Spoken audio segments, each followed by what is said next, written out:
And Trey keeps it love positive from a distance. So I appreciate that too. Locked down. I got you, baby. Forever.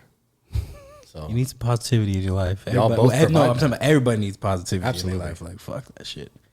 y'all both provide that for me. Paul sometimes. And with that being said, welcome to episode 9 of the Maybe It's Me podcast. It's your boy, Nick.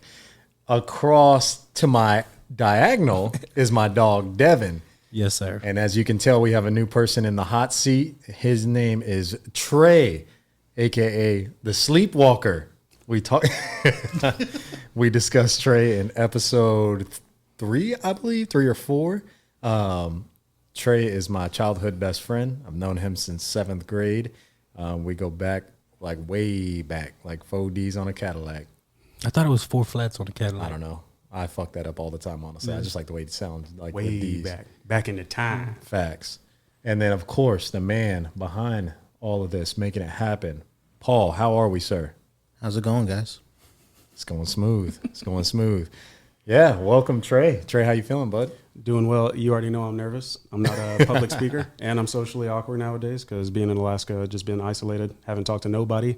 Yeah. Anybody. Yeah. Bad grammar. Haven't talked to anybody except at work and then at home. So Yeah. So, here I am. insight. I mentioned already, Tre is my best friend. We've known each other for a very long time now. I think we were just talking about the years. About like 2006 we met. Did the whole middle school thing together, high school thing together, and then been boys ever since. If you knew us in middle school or high school, we were probably always around each other or well connected. But yeah, for background on Tre, he is in the military. Thank you for your service, sir. Always, for real. That's a very big and honorable thing. You signed a line that a lot of people don't, like myself, and you know that. And so I appreciate that. He also graduated from West Point. He's done tours in Afghanistan. All right. Yep. And now he's back. He's an officer in the Army, and he sits in the rank of captain. On his way to major, baby. Captain, but I don't be captain. So, all right, let's go. I'm telling you. So, Tre, like ourselves, he's a married man. He's got 3 children, 3 beautiful children. Damn, that's crazy. 2 out of 3, yes, are very beautiful. Damn. Oh, He's selective apparently. Now. But nah, man, appreciate you being on. How you doing? I'm doing well. Flew in Friday, early as heck in the morning. You can cuss. All right. Flew in super early. Me and my wife, we were still a little tipsy. The flight attendants were throwing drinks at us, and we just had a lot of anxiety flying with 2 kids on the plane. And they were trying to ease that. Luckily, the kids didn't fuss too much over there. So, but right now, doing well. Splitting time between my wife's family and then my family next week. So, trying to see everybody that we can in that time. Yeah, it's challenging. It always is. But I'm glad that you're here. I'm very happy to see you. It's been a long time, obviously, getting to rekindle our friendship, obviously, and just catch up, but also introduce our children because some of our children haven't met each other. Yeah. So that's been a dope thing. Devon, how we been, sir? I've been fantastic. Yeah? Yeah. Oh man, that's good because I said we needed to bring some positivity from the last podcast because we were choosing violence. Yeah, no, I've had my inner zen checked out and I've come to one with myself. I'm good. Wore the right shirt and everything. Oh, I appreciate that. Yes, yeah. sir. Yeah. Yeah, baby. Paul, how we been? How's our week going? How's our last week? You know, we started off a little, not too great, feeling a little sick. Yeah. But, starting to feel better. All right. Everything's going good. Good. I like to hear that. That's what I'm talking about. So in recording, we were talking about Paul and his vacation. We're still kind of early in that process. We went ahead and pre-recorded this before his vacation takes place. So we still don't have the news on that. But we are looking for, me and Devon, for the most part, are looking forward to hearing some good news on the next episode. Where's he going? Where are you going, Paul? Do you want to announce that, Paul? Or you want to say Michael P. Jordan. The P's for Paul. So this is my first solo trip. So when I think of vacationing, the first thing that came to mind was Orlando, just from previous trips I've been on with family, going to Universal and Disney World. So that's where I'll be going. Solo too? Yeah. I mean, me and Tre been together and we had a blast. Yeah, no, absolutely. That was great. Yeah. A lot of attractions to do over there. And I think the fact that you're doing that on your own, man, you're going to have a really good time. So transitioning last week's goal into this big final that big final send off. Yeah. And for the record, good segue, Paul. Goals. Paul's the only one Pause it. to successfully hit his April goals. I had my rant last week, but I tell you what, I'm back, and I finally worked out. I sent some proof and evidence Sure did. to Devon and showed him like, hey man, I'm serious. I'm trying to get back at it because I was looking rough, and I told you I ain't been on my beach trip yet, but I didn't want to even set myself up for any type of insecurity. So I'm on it. I worked out already. I'm a little sore, but we back. I don't know what insecurities this man has after seeing that picture. I really don't. Paul, I know he didn't send it to you, but good Lord. Is that the one with the 6-pack up there? The 6-pack, man. That's crazy. Y'all sharing my business like this. Was it that just a quick flex, though, and I'm over here struggling? He's got a good workout. And I'm like, you have a 6-pack? And you talking about you don't work out? That's crazy. Some days he'll be feeling himself and be like, oh, this shirt's feeling a little tight. Mm-hmm. Other days I'll be insecure like a motherfucker, boy. And some days he's like, Paul, I don't got it right now. It's my swagger, dog. That humbleness. We all go through that shit, though. We all got insecurities. Everybody's got that shit. No, for sure. The fact that you've been avoiding the dad bod for a minute is, amazing to me, because since I've been here, bruh, I hope y'all don't see that on camera. It's my wife and her family's just been feeding me way too much. Hispanic culture. They make sure the man in the house is fed, boy. Yeah. My favorite. I'm not even gonna lie. They always take care of them. Mm-hmm. That's awesome, bro. What have you ate so far since you've been back in the city? Man, so far we had Mod's Pizza, which we don't. These are all the places. So we had three objectives whenever we came here. It was to spend time with family and close friends, eat at all the places that we don't have over there in Alaska, and to be on demon time. Mommy and daddy time. Jesus, bro, we need a date. We need a date, to be honest. But yeah, as far as all the places that we've ate so far, we had Mod's Pizza, Wingstop, bro. We went stupid right there. It's wild because he's naming like franchises and stuff. Yeah. But they don't have. They don't got that in Alaska. I get it. I What understand. do you have in Alaska? So we got like a Sonic. No. These are like fast food joints. Wait. Oh no. What? Sonic's like bottom tier fast food. Yeah. You don't set Devin in a mood, boy. That's 'Cause crazy. Don't Like let if him. you're getting anything other than like ice cream or dessert from there, it's trash. Do not say the Golden Arches because he will lose his Oh mind. yeah, that's crazy, Paul. You don't get over here. You don't get this good looking not eating. Okay, so my boy, Sonic is fire. Yeah, but unfortunately, the Sonic over there I'm in sure. Fairbanks, it's closed like, I don't know, 30 days out of the month. Really? Yeah. Do So they you got just that not one have day things or? So yeah, so we got Sonic, we got Burger King, we got Charlie's Grilled Subs, McDonald's, Papa John's. You said Popeyes too, right? Yeah, Popeyes, Subway, like, bro, that's about it. We got some off-brand mom and pop shops, but they're not that good. So is it pretty much like the standard stuff you have on every military base? Yeah, for the most part. And I would say like just the geographic area of Fairbanks around Fort Wainwright, it's probably smaller than Seguin. At least that's what my wife said. Yeah. And it's just like 2 roads. Like you got Airport Way and whatever, I forgot the other one. But yeah, it's super small, low population. And yeah, they don't drive crazy like they do over here. Because they ain't driving.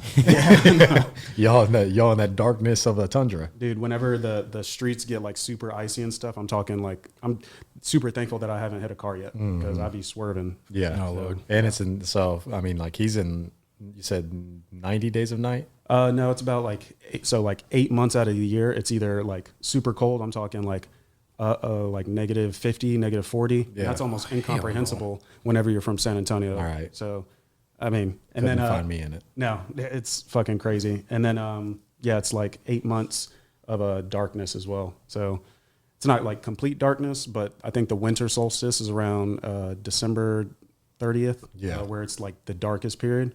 And then summer solstice where it's like the brightest. It's like, I don't know, almost 24 hours of daylight, 23 or something like that.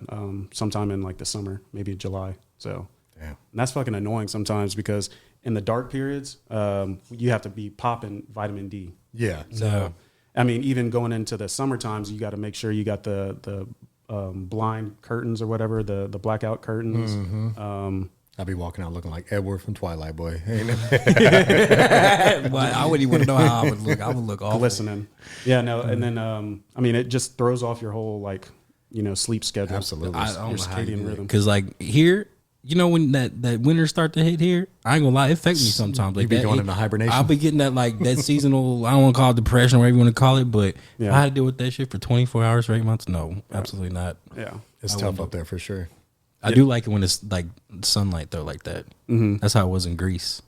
It'd be 4:30 in the morning. It's bright. I'm like, what are we doing? Damn. We was on a little like, I don't say a yacht thing, but we were on like a little yacht doing the sunset. The sunset was like 11:30 at night. It was crazy. Losing my mind. Yeah. Mm-hmm. Makes you stay up a lot later No, too it than does. you normally would. But I liked it though. It was cool. That's tight. That's tight. Well, like we were talking about as well, goals, just to kind of cap that off, because Trey does want to involve himself in this. We are starting a new month. Today is the 1st, actually, boys. So we're going to get into our May goals. Mm-hmm. All right. I can start easily because I'm running my shit back. I told you I failed too hard to not avenge myself. Is this the month? What was it 3? This is the month I'm back. 3 times a week, I'm on it. I promise cut you. that down to 2? No, I'm on it. I'm already 1 done for the week. Does this mean that when I come over, you'll agree to do the workout this time? Yeah, fuck it. Let's go. Trey, let me tell you. I said I'm gonna help him when we go and do a little thing like we did yesterday. We'll work out at his house. What I did, I came the first time ready to go. The boy said, I'm not working out. And it's like, all we had to do was walk 10 steps to the garage. I'm not doing it. Mm-hmm. That's crazy. That'd be a great brainstorming session. Just like get that workout in, get the juices. That's what he wanted to do, but I told you I was dodging that shit like the Matrix. I was out of it, bro. My mental was messed up. Mm-hmm. No, it's good. It's good that you're in it. So 3 times a week. 3 times a week. And you've already done 1 time this week already. Yep. From yesterday. 1 down. What was your workout? It was quick, bro. Don't be. I got I Wait, sweat. it only counts as workout. Did you sweat at least? Yeah, I was gonna say I sweat. I sweat.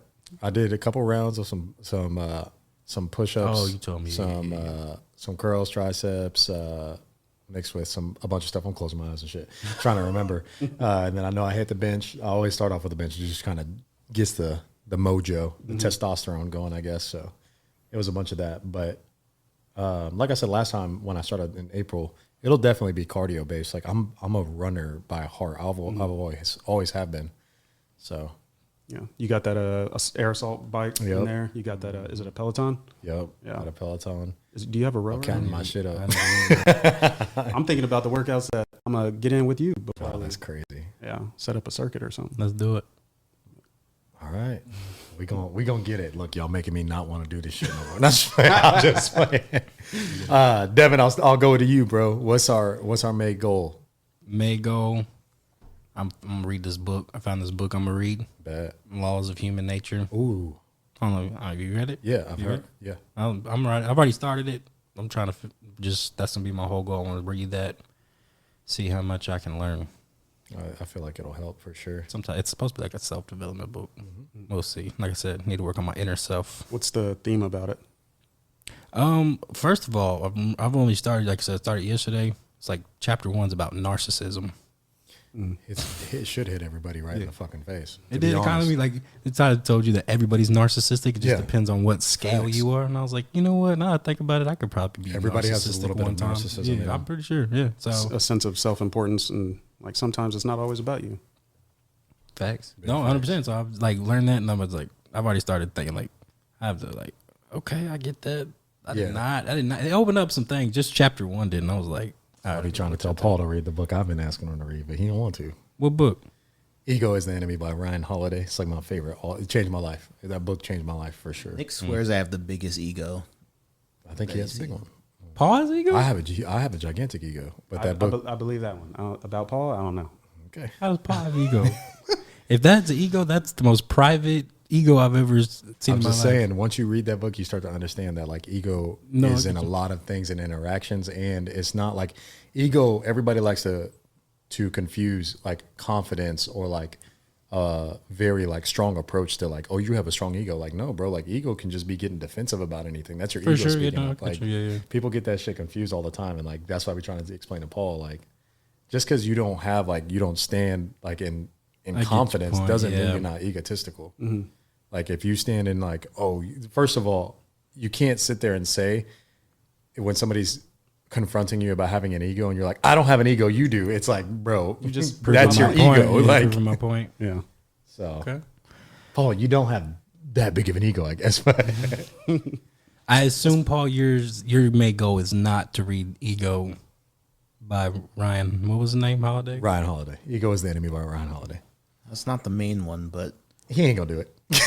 What's your main goal? so my main goal. So I'm done with caffeine. No coffee, no energy drink.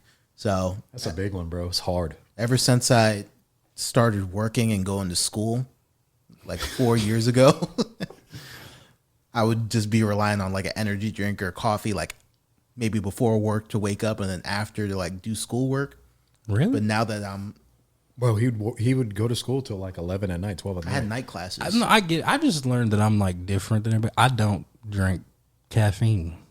That was my one vice, probably. Like, I don't have it. I will say, like, a lot of people don't. Like, I just wake up, drink water, and go about my day. a lot of people that I know do that. But coffee to me started as like a therapy. Like I told you, like I'm a coffee sipper. But I mean, obviously, like when I do that, my caffeine intake's gonna be out of whack because you're drinking coffee nonstop. Like I used to drink 3 to 4 cups of coffee a day.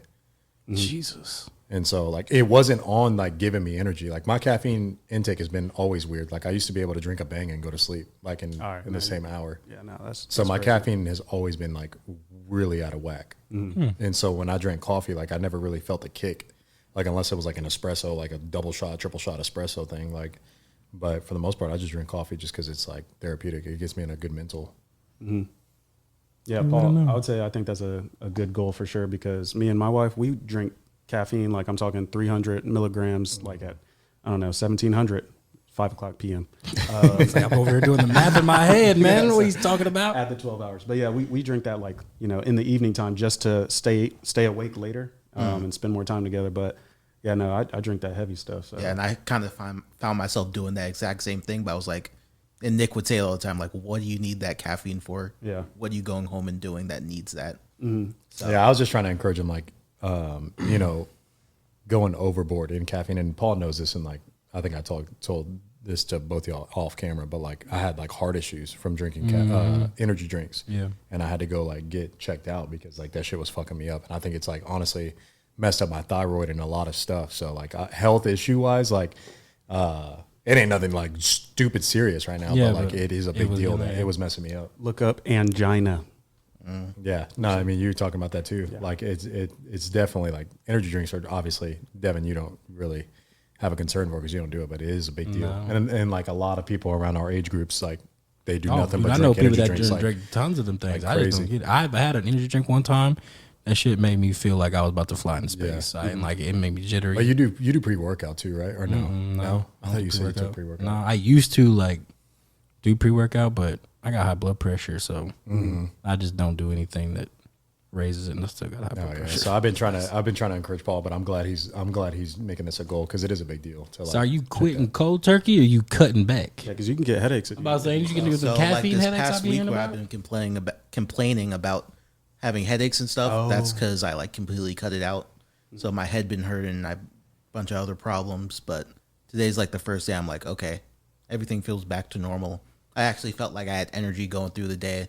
Like this morning, I usually wake up groggy. Like I need caffeine to get my day going. It was like the first morning I was in that morning meeting. And I was like, okay, I feel normal. Like I have an energy drink, but I didn't drink anything. I will say I try to balance it out. Like I try to be awake before like 2 to 3 hours before I drink coffee. Like I try my best to balance it, but like I said, coffee to me, like it does wake me up obviously, but at the same time, like it's more like it just puts me in like a good checkpoint of like where I need to be. Like I have a coffee, like I mean I'm drinking a coffee right now. It's like 7 at night. Like I just drank 200 milligrams, one of them clean rains. Trying to make excuses for bad habits.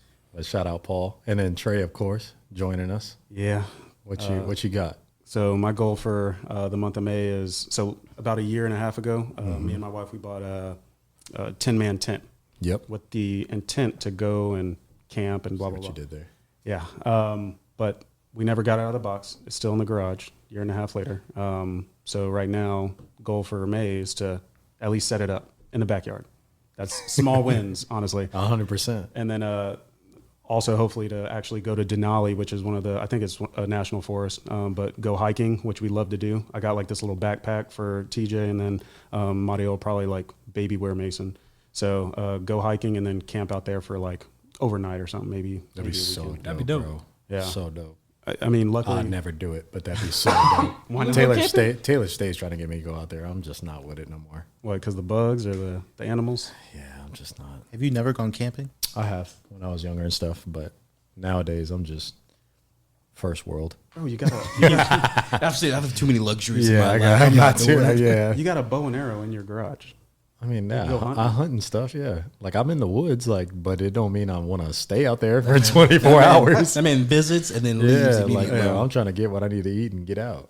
But no, I mean, I would honestly, I would, but You said it's a 10-man tent? Yeah, that the purpose behind that was because we got like another couple friend over there. They're like further south in Anchorage, which is like 6-7 hours away, and they got like 5 kids. So What season do you plan on doing this in? this month. Okay. Yeah, I guess, we're not doing it. this is like one of their best months. Yeah. Okay, I was about to say, boy, you wouldn't catch me out there in no negative 40-degree weather. I promise you that. No. Yeah, we got like May, Man, that's a hell June, of a- July. Do you got to go to work at that time?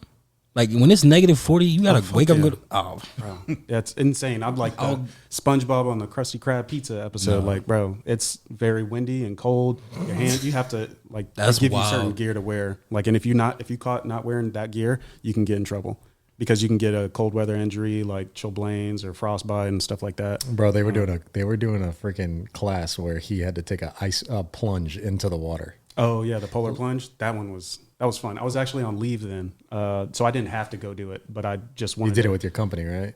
Yeah, I just wanted to do it for the experience. I didn't have to do it. Like Walk our listeners through kind of what happened. You know I'm bad at stories. So like there's a whole bunch of tents set up, and basically they'll march you to like your designated tent. There's 10 people on one side of that tent and then 10 people on the other side. They gave you a packing list of what you got to bring. So you got your gear that you're wearing there, and then you got your gear packed in your rucksack that you're going to have to change out of or into whenever you get back. So the first line, they'll like be like, all right, let's go. They'll march you out. They'll stage you at this one specific location with cones, and then you have to like run, let's say, I don't know, I don't do math, 400 meters. Yeah. And then you get to, there's a whole bunch of like cutouts of like squares in this lake. And you line up. So like out of those 10 people, there's 10 cutouts. And then they'll give you like these ski poles for you to hold on to. And then they'll put this harness on you. They give you like specific instructions. They'll walk you up they don't even walk you up there. They'll be like, all right, walk forward. Like you're not supposed to like stop yourself, like just keep walking. So like me, I keep my eyes on the horizon. Yeah. And just like keep moving. Cause some people, they'll walk up to it and be like, just like be scared. But yeah, you just like walk forward straight and then you're Dive like, into the lake. Yeah. You're down in there and I don't know. You saw the video. Yeah, right? you had to get out. Boy, yeah. I was scraping and scrambling. So Daddy. like he literally like I mean think of like all the Arctic movies where like people fall into the lake and crack, like they had those cut out, and in the video like Tre's basically walking and like falls in, but like no personnel is helping him get up, so he's literally like trying to get up like he's getting out of a pool and press up, but like it's on ice and he's freezing, so like he's slipping back into the water, like it's some life or death like fear and coming in. The purpose of the harness is so you don't like go under the water or under the current. lake. And let me ask you this: what is the purpose of this exercise? it's to build grit. So you got it, boss. It's to You build. got it. It's to build grit, and so like my unit is Arctic Wolves, and the premise behind our unit is just like being able to do hard things that other units don't do, like being in the Arctic. Like, dude, I don't want to be there. Like, but just being in that element, in that environment, it's supposed to build like this gritty attitude. Like you can just like overcome and just persevere, not stop at the fucking smallest inconvenience, like just keep pushing forward. So, and plus it's like building unit cohesion. So you're doing that with your company and your team. What's crazy is in my head, I have daily battles in my head that I need to do this, like be like this, because I know it like makes you mentally fucking tough. You know what I'm saying? But I just can't put myself through that, bro. So it's kind of weird. Like I don't think I know what the benefits of that's gonna do for me. You know? I guess it's not weird, but like he's done this his whole military career. So like fun facts about Tre, like you got.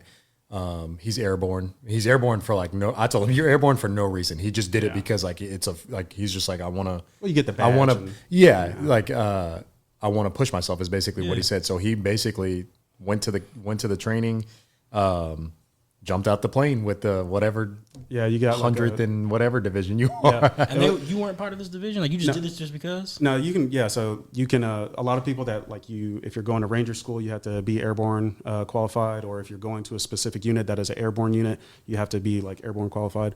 For me, it was just more about like doing something that it was uncomfortable, because like once you start pushing yourself and like getting out of your comfort zone, shout out Paul.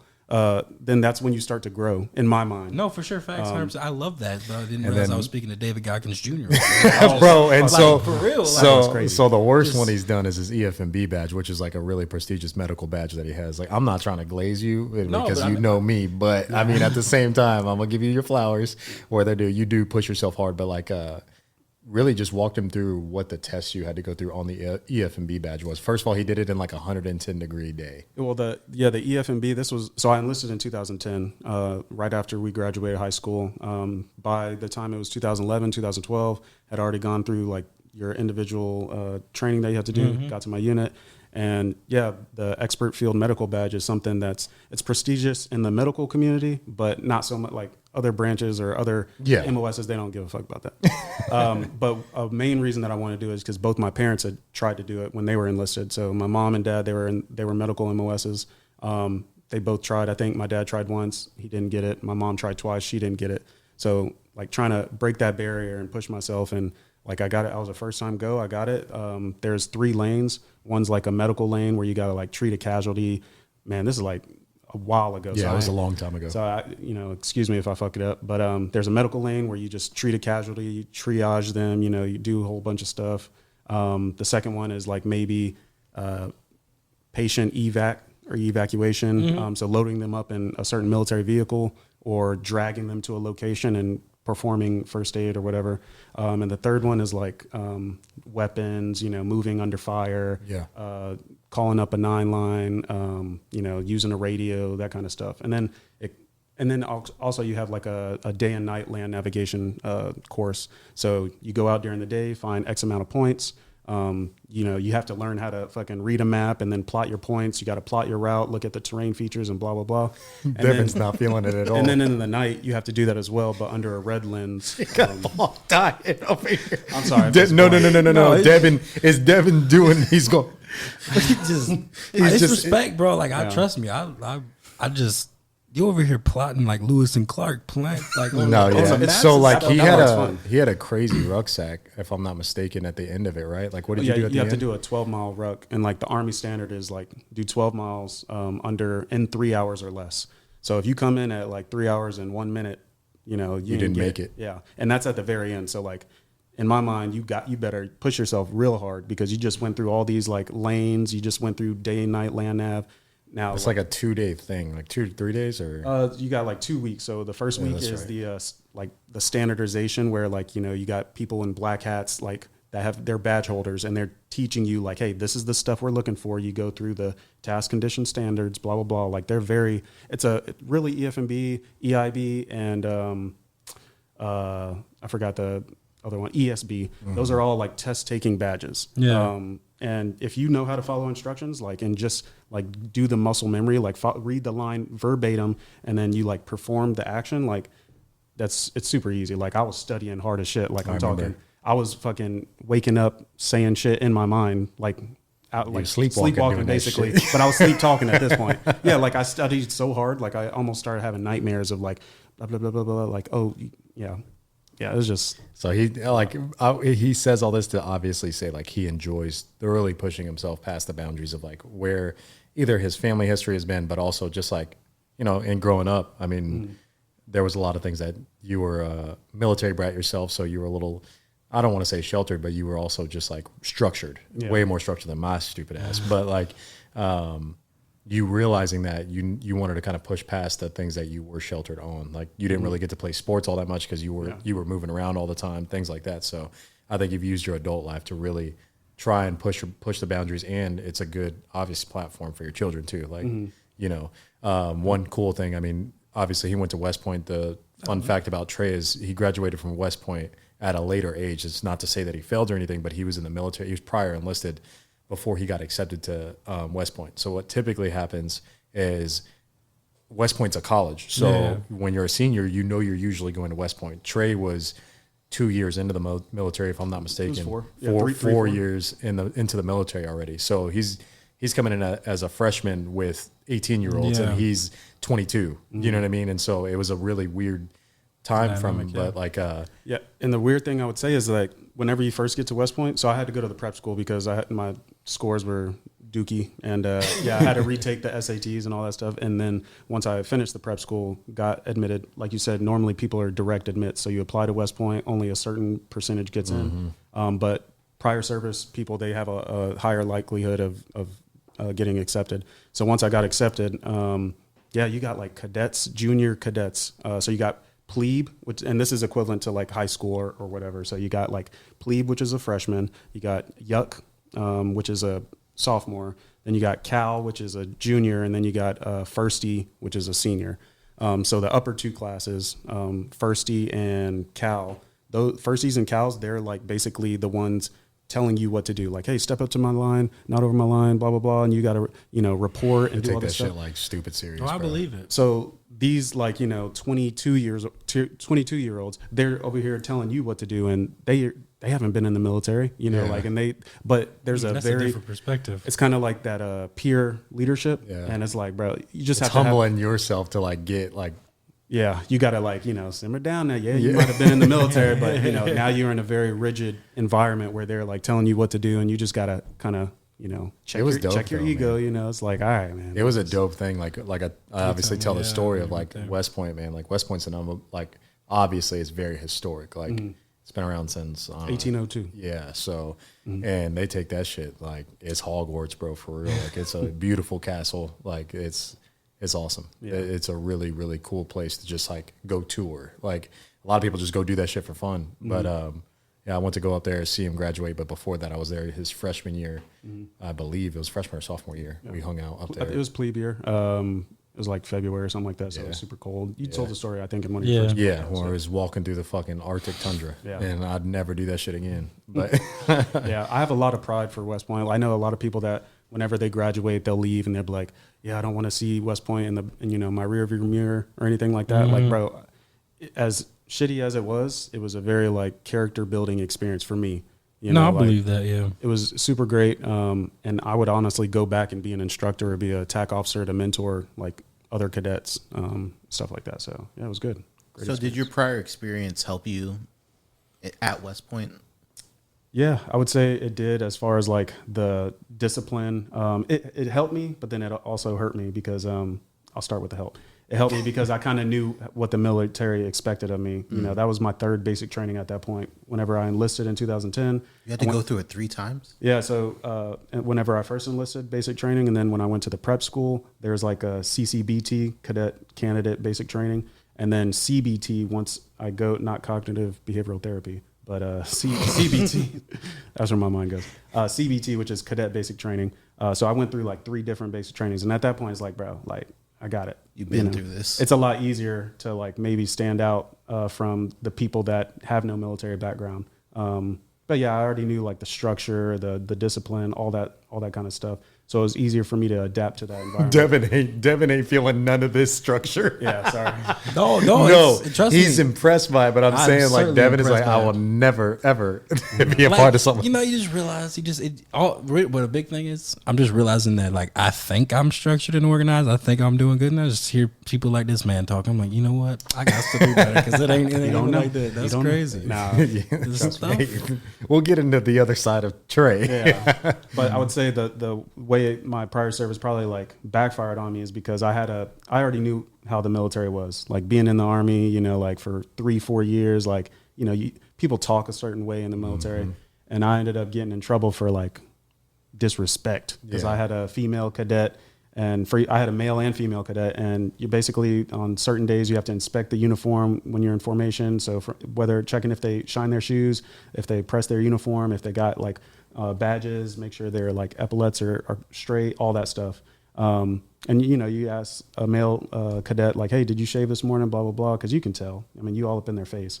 And me being, stupid, in prior service, I did the same to my female cadet. And I was like, did you shave this morning? Oh my God. I mean, I was just playing around, but I guess you got in the dean's office. No, yeah, so I ended up having to do something called SLDPR, which is Special Leader Development Program for Respect. And man, I had so much resentment because I'm thinking in my head, like, bro, like you got upset at that. Like, wait till you get to the other side. Yeah, like, bro, they be talking all kinds of crazy in the Army, like within reason. Right, of course. Come on now. But yeah, that probably hurt me, just knowing how the real Army was compared to like the sheltered, you know. They're dealing with children, obviously. I mean, not children, but like very young adults. Young adults, so, yeah. Mm-hmm.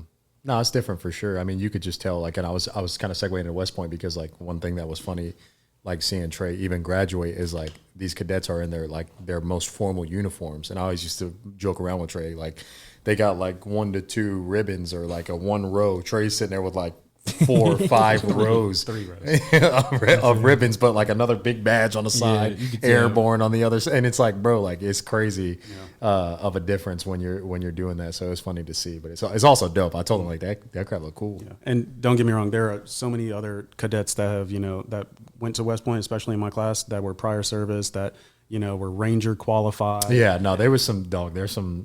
So like at West Point, like that was the thing that I didn't realize was like, I'd probably say like 85% of them are just like savages, like because they're required to play sports, they're required to do something. Like Tre boxed at West Point, so his hands aren't like that though. Don't get it twisted. Well, yeah, this was back in like 2015, 16. The muscle memory kind of died down a little bit. It's like riding a bike. Yeah. If he needs to, I'm sure he can make it happen. Well, just recently we were talking about like pushing yourself. There was no reason for me recently, and even last year I was competing in something for my unit. It's called like Wolf Combatives. Basically, you're doing BJJ, you're doing like striking. It's kind of like tiered. So first you start off with like the basic level where it's just grappling, BJJ, and then the standard or maybe the advanced level is you can do open hand slapping strikes. the shit out of people. Bro, I fucking hate slaps. But yeah, you can slap in the face and close fist to the body, and then by the time you get to like the final round, you can actually like they give you some gloves and you can actually like strike in the face, which is pretty cool. But I made it to the middle. I think it was like the advanced side, and then I kind of like, you know, I got my ass whooped.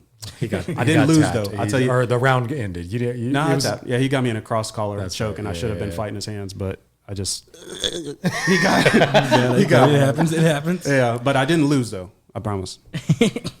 Just ran out of time. I've never lost at anything in my life. Yeah, you just ran out of time. That's a good mindset. No, it's the truth. I've never lost at spades, Monopoly. Everything is. I definitely beat you at spades. No, you have. I've never even lost my chapstick. So I promise you, I've learned some lessons though. That's a crazy fact because when he was a kid, he used to carry around like those quarter tubs of Vaseline, like religiously. Like he never left the house without it. Shit. It was always the thumb. It was always the thumb. It was here and then it was there every time. I'm a captain, but I don't be capping. I'm telling you, like you gotta, you know, put it. Bro, he takes care of his lips. All for real. Nowadays, I'm sure your wife appreciates it. Oh, she do. All right, Tre. All right. So, anyways, getting out of that, let's do a Maybe It's Me of the week. Tre, you have a Maybe It's Me of this week, right? Yeah, I do. I kind of have two, but I'll just focus on start with just today, bro. We were at a North Star Mall, and this dude, sorry, it's not a great story. This dude had a fucking plate of pizza in the bathroom. Like, I know that's not just me. Don't bring your fucking food in the bathroom. Never in my life. You risky if you even bring a drink in there. Don't bring your food. Bro, there's all kind of dookie matter flying around. Like, bro, don't do that. I swear. Wait, he really brought pizza in there? Bro, yeah, I was washing my hands and he had a fucking plate of pizza walking around like, bro. Like, okay, I gotta know what he was doing in this bathroom with pizza. He might have needed to take a piss and was the only one. He didn't want to leave his food in the food court. But at the same time, I'm holding it, or I'm throwing that pizza away. You finish your food, then go to the bathroom. That's what everybody does. Maybe he needed to drop it like it was hot. Yeah, but so my real Maybe It's Me is really just coming back to San Antonio. I get like just not flashbacks, but like you think about things whenever you were here prior to. Yeah.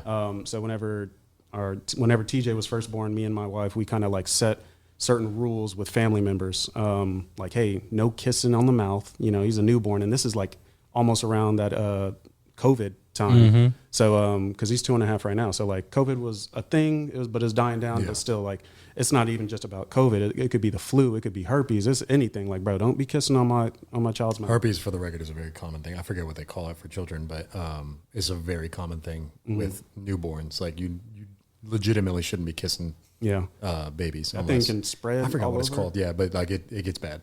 Yeah, so like we established me and my wife, we established these rules with like our families, and we go to my parents' house. Like my parents are pretty respectful, about the boundaries. But like my aunt, she's like, oh, why can't I kiss him? Blah blah blah. I'm your aunt, blah blah blah. I'm like, no, like don't kiss him. And she over here trying to like play around, like nah, don't even play, because I promise you, I was getting upset. And even Mariel's mom, she would. I guess there was this one time I was at NTC in the desert training in in California desert. But I guess Mariel was visiting her mom, and everything was going good until I guess her mom ended up kissing TJ. Yeah. And then her mom was like, "Oh no, he fell on my lips." And like, bro, like, no, it was this way. You can't fall. Like, So they had a heated discussion. Her mom kicked her out of the house. So, my wife went to, I guess it was bad. All because her mom didn't respect the boundaries that we had established. So are you saying that it's you, but people need to have boundaries with your kids? Is that what you're saying? With your family members? I think he's saying all around. Like all around, like I think boundaries, my focus would be like family, because like your partner, you were going to talk about boundaries with your partner, like not even just in your own relationship, but with like family. And that was my specific like instance, but like even boundaries within friendships or boundaries at the workplace. Like, dude, if you don't respect my boundaries, especially for my family, if you don't respect it, get to stepping, because that's just like, I'm a man now, and you're adults like in your life, your parents, any authoritative figure probably in your life, they probably know you your whole life. But you've only known them a portion of your life, so you see them as an authoritative figure, and now you have to muster up this courage as an adult to like be like, stop, no, run it back. I said, don't kiss my child in the mouth. All right, so maybe it's me, but respect my boundaries is the talking point. No, because I got something to say about this, because I'm not trying to call you contradicting, but we gonna get into something real quick. Yeah. If that's your premise, and because you're standing on that pretty strong, definitely, right? Yes.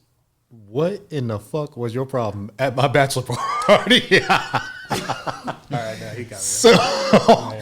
So fun fact. Hey, I'm growing now. Okay? Yeah. Oh, so we change it now. All right. So fun fact. He lost his mind at my bachelor party.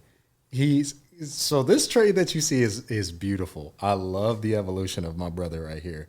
But it's one thing when I tell you that his closest friends and his true loved ones know Tre, and I call him Tristan. It's an alter ego of my man's. But at my bachelor party, Tre, dude, he treated me so well. He got us an Airbnb in Austin. All the boys that we grew up with, my cousins, our closest friends that we had in the neighborhood, like all pulled up. It was such a good time. But anybody that knows me, I like my sleep. And like if I'm fucking tired, bro, I'm going to sleep. Like there's no, let's see who can stay up longest, and like there's none of. Ever since I was a kid, I've been this way, bro. Like if I'm tired, I'm going to sleep, and you're not ever gonna tell me I can't. Otherwise, we have real beef. Well, Tristan started to show up that night, and for some strange reason, we were drinking. Obviously, it's a bachelor party. We're drinking. Sure. I had the master bedroom to myself. I go into the bedroom. All I hear is. And in comes Tre. What are you doing? Well, you can't sleep. This is your bachelor party. Get up. He's over here pulling the blankets off me, hitting me with the fucking pillow, right? So first one, I'm like, Tre, bro, leave me the fuck alone. It was a great night. We had a good night one. It was like 10 o'clock. It was night one. And it was like 12 o'clock at night. And I was like, bro, I just want to go to fucking sleep, bro. Like, we're good. It was a great night one. We're good. We're waking up early in the morning to go do shit. Kick him out the room. I lay down. I look over. Nobody's there. Except now I see this fucking figure crawling on the floor to come to my bedside. He said, I'm not in here.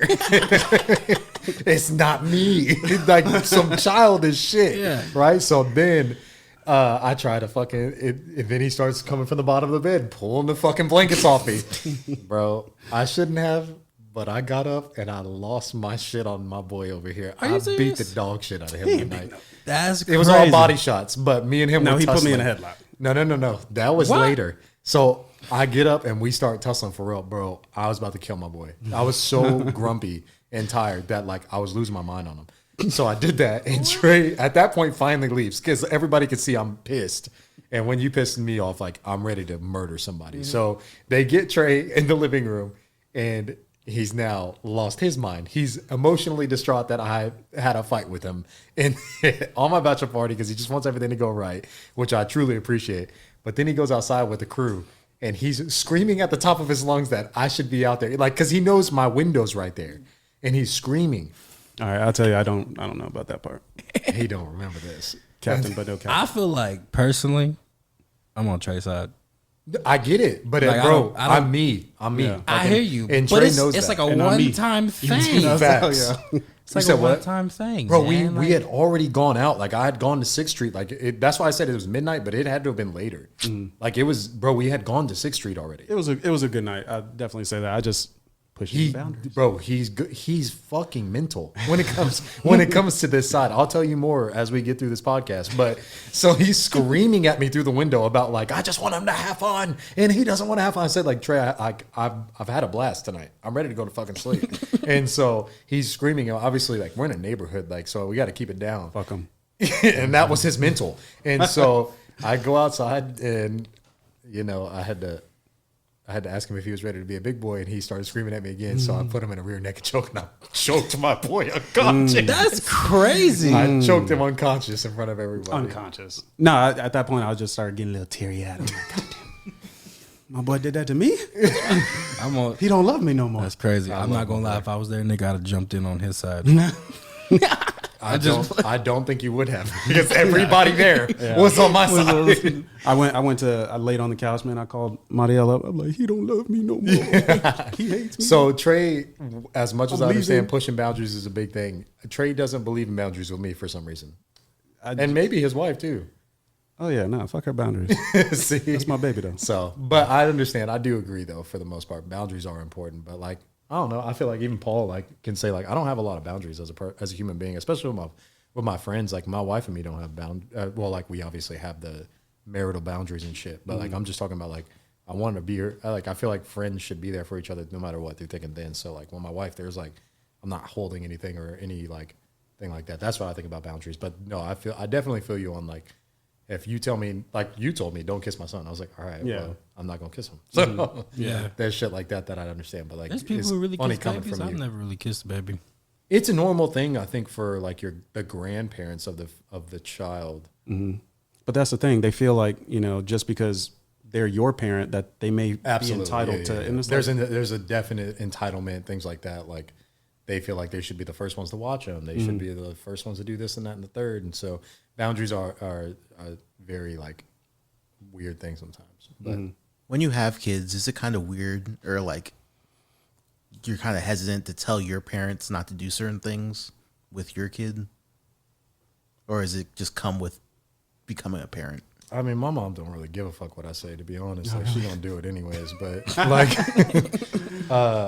no, yeah. Like, I guess I'm not hesitant to tell her, but like I said, like she just won't listen. Like like giving my son certain things, or like, we don't do like a lot of iPad time and shit like that. But like, my mom will allow that, and it's just like, I get it. Like, it's the grandparents, bro. Like, I stopped tripping on it. But like, I mean, in Trey's sense, like he's not around them all the time. So it's like, yeah, I'll let you speak on like my parents, I think they're very understanding. You know, maybe my wife's parents, they, you know, like if I say no, he needs to eat his food, and they're like, oh, you know, let me come help. I'm like, no, I got it, because he's screaming his head off right now. Like, let me take care of him, because this is going to translate whenever. This is a temporary thing while we're home. Like, he needs to carry this behavior, like that discipline, whenever we get back, because grandparents aren't going to be there to, oh, come here, let me. There's a time and place for that, but not whenever I'm trying to tell him to eat his food and he hasn't eaten in like 2 days, and then they want to give him some chocolate milk where he's going to get full off of. And I just, sometimes in my perspective, it can come across as like they're contradicting your parenting. by like, you know, just like, I don't know, they're undercutting you. Yeah, absolutely. You. Yeah. And as a parent, that just kind of feels disrespectful. It's Does like, this happen to you? Like, do you have to deal with this a lot? Not too often because, you know, like we're just being in the military, we're away. Being away. But like, I'm talking about when you come here, like you got to deal with that. Like you constantly got to remind like, hey. Well, it's just like they don't get to see. I don't give a fuck.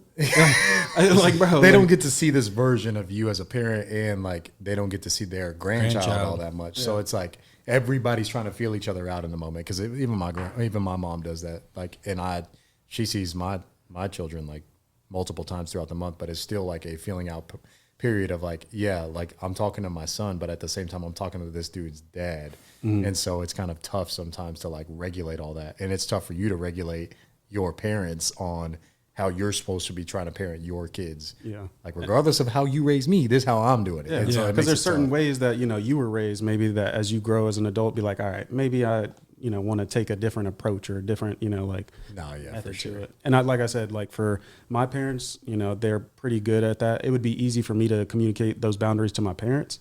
But the challenge really comes whenever I got to communicate those boundaries to my wife's parents, because like we staying in their house right now, and you know, how do I approach their that? rules type thing? Yeah, so I gotta, like, I don't know, it's weird. Like I swear the other day, I think her mom kissed TJ, and I was like, Trey got plotting on her parents. I'm over here watching, like, where them lips at?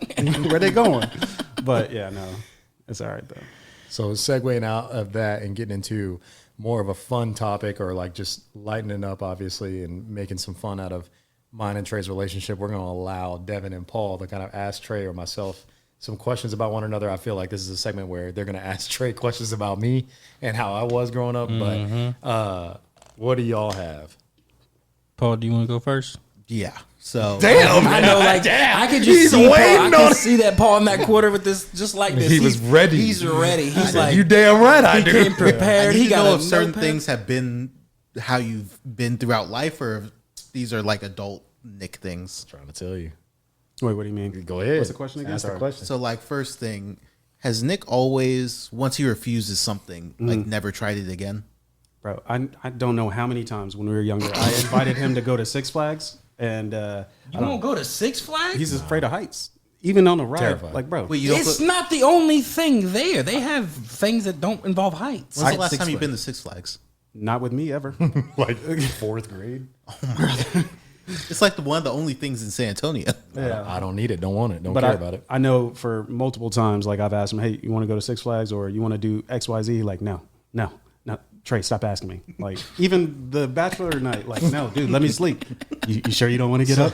So yeah, like I try to tell you, like that's Like So he's always been just a strong-willed motherfucker. Yeah, I guess so. God I mean, damn. he like for That's a good thing. like, no, absolutely. Like, whenever it comes to like high school stuff, like peer pressure, like Nick is like way above that. He don't care about like if you pressure me to do anything. If I don't want to do it, I don't want to do it. shit, bro. If I do want to I've do always it, been like that. yeah, I'm gonna do it. Now I'm like the opposite, where I'm antagonistic. Like he say no, so I'm gonna say yes. Like he say no, I'm gonna say yes. Like So fun fact. I'ma Can go. I share this? Go ahead. The thing I always share about you when we was growing up, I what ain't you got got no damn. diagnosed I ain't with. got no damn condition. So dog. So bro, this is the type of like boy I'm dealing with. And when I say boy, I mean like my yeah, brother. I get you. When we were like in, I think 8th to 9th grade, we were getting in that summertime. Trey was like going through a bunch of like, I thought it was like puberty type shit, but it was just like his parents wanted to make sure he was good, and I guess they took him to like a counselor, and he was doing that and everything, and they diagnosed this motherfucker with a condition. I don't know what it's called. So it was mainly because I was just acting up, like, yeah, it was like whenever we first got to San Antonio, but got seen for ADHD, which I think I do have for sure. Like the way I can process things in my brain, but it's hard for me to articulate like how I see them, or anything. Yeah, like I that. know that. Yep. Yeah. So, and then, but along with that, they diagnosed me. Quotations. They diagnosed me with ODD, which is oppositional defiant disorder. And with that, I mean, it's like basically you're antagonistic. You don't listen to the authority. counselor told him, and this is dog the most truest thing. When he told he me was this, there. no, he was there. He came to my house that same day and told me that this motherfucking counselor diagnosed me with it, and a light bulb went off of like, it makes so much sense. He gets pure pleasure Like it's his yeah, like that. No, he gets pure pleasure off of antagonizing people. Like he gets joy out of pissing people off. Not like crazy, man. No, like, I got your point. So how the hell y'all become best friends then? Because Nick don't like nobody that piss him off. I don't know. How do you deal with each other?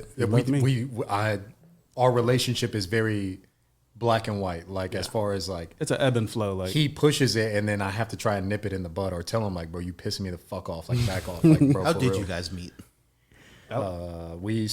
He had moved into the neighborhood basically across this major street from mine in 7th grade from Louisiana, right? You came from Louisiana. It was like mid 7th grade. Yeah, so we met in 7th grade, and it was just like he moved in the middle of school year, if I'm not mistaken. But he was just on the bus one day. He was a fucking light skinned kid, one of the only other black kids on the school bus with me. And Immediate bond. no, it was just To me, one it of the. was. I was like, dang, he looked like me, but just the uglier version. Facts. No, I'm playing.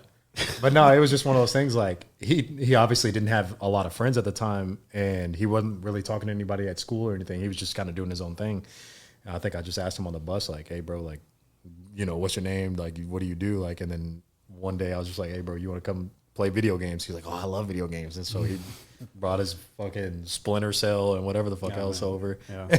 Now, like for me, just to set the scene, like it was very hard for me to make friends, like just being a military brat. So like moving around every 3 years, like I'm always the new guy.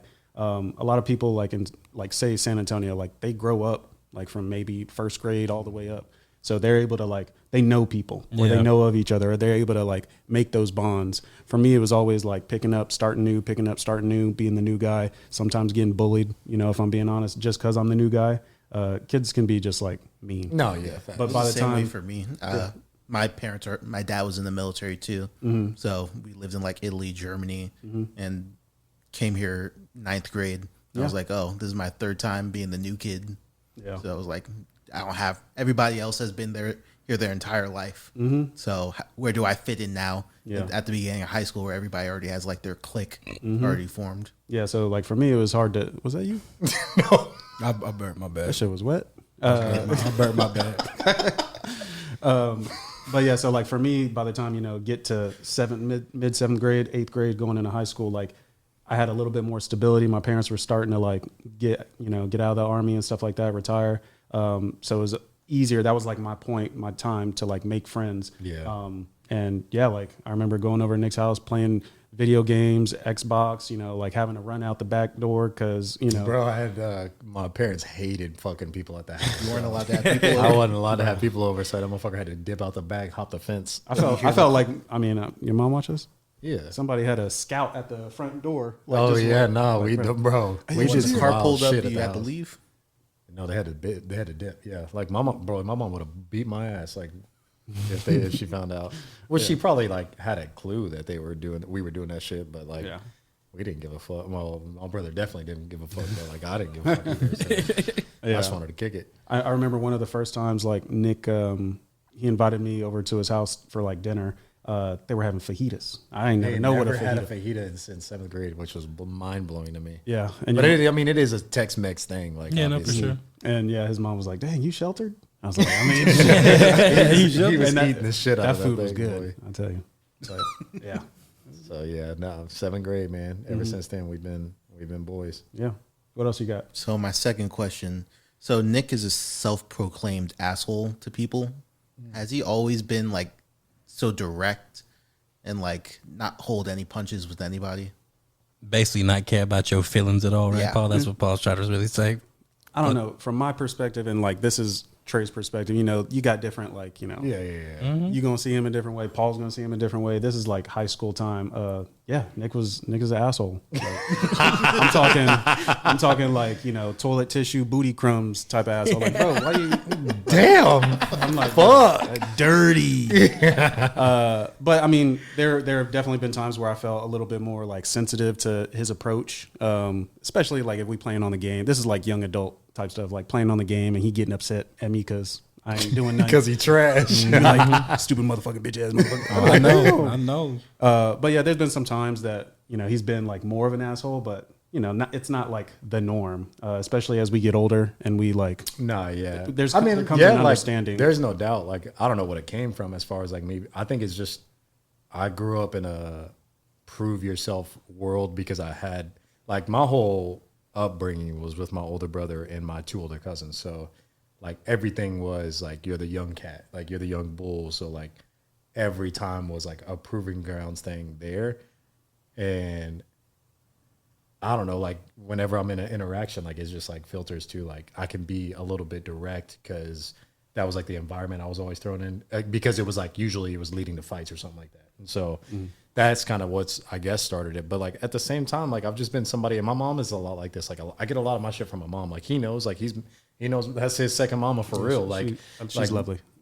Yeah, that's nice. No, my mom can tell you like it is and never fucking care. Yeah. And so like, I mean, like the first fucking memory my wife has of my mom was like, we were at the crib, like, cause, I stayed with my mom when we started dating, and like my mom comes through the door cussing me out, like, get the fuck downstairs and move your motherfucking car before I beat you. Like the first memory my wife knows of my mom was like, it was like that. And like, that's just how she was. Like, if you didn't do it, you was gonna get your ass whooped. So. I think she was a lot nicer when I was. Nah, my mom's lovely. Like, especially now, she's fucking a completely different person. But I mean, that's just, I don't know. It's not like I don't intend. Like I've always, he knows. Like, it's not intentional. Like a lot of it is just how I am. Like, yeah, you're oblivious to it. Nah, yeah. Sometimes I really don't even realize that you're just I'm being fucking rude. Yeah, just being Nick. And yeah, Michael P. Jordan, I will tell you that like even some of like my wife, one of my other friends, his wife, like they only see like a portion of Nick, and it's through our interactions. Like,